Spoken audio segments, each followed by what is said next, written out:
Isang mapagpalang araw po sa ating lahat. Ako po si Nicole Castillo and welcome po sa aking daily devotion. So, ang topic po natin ngayon is Jesus, the Rock.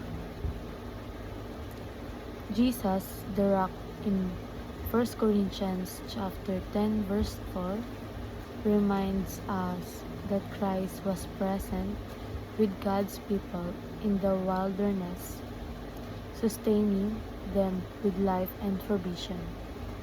The same Christ sustains believers today, but Paul uses this truth to confront Corinthian believers who were enjoying spiritual privilege while tolerating idolatry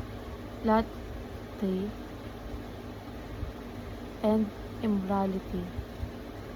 Spiritual blessings are never a license to sin. Jesus is our unfailing source of salvation and strength, and those who truly drink from Him turn from sin and walk in faithful obedience.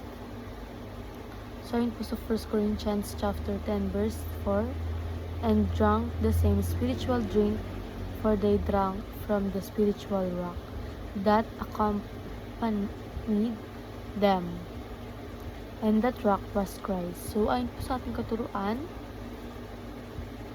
Jesus is the rock. So si Jesus ang matibay na pundasyon ng buhay natin. Parang bahay, kapag sa bato ito nakatayo, hindi basta-basta guguho kahit may bagyo. Ganun din kapag si Jesus ang foundation natin, kahit may problems, trials, and temptations, manatili tayong matatag kung sa Kanya tayo nakaangkla. And Jesus provides the river of life. So si Jesus ang source ng tunay na buhay at satisfaction. Maraming bagay sa mundo ang akala natin makakapagpasaya, money, fame, pleasure, but they are temporary.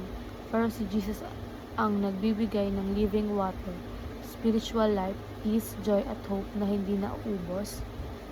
And Jesus call us to faithful obedience. So, hindi lang sapat na kilala natin si Jesus, kailangan din siyang sundin.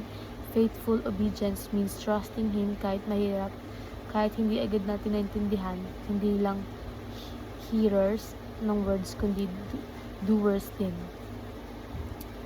And sa applications naman, do not live a double life. So huwag maging Christians lang sa simbahan pero ibang ugali sa school, bahay o online.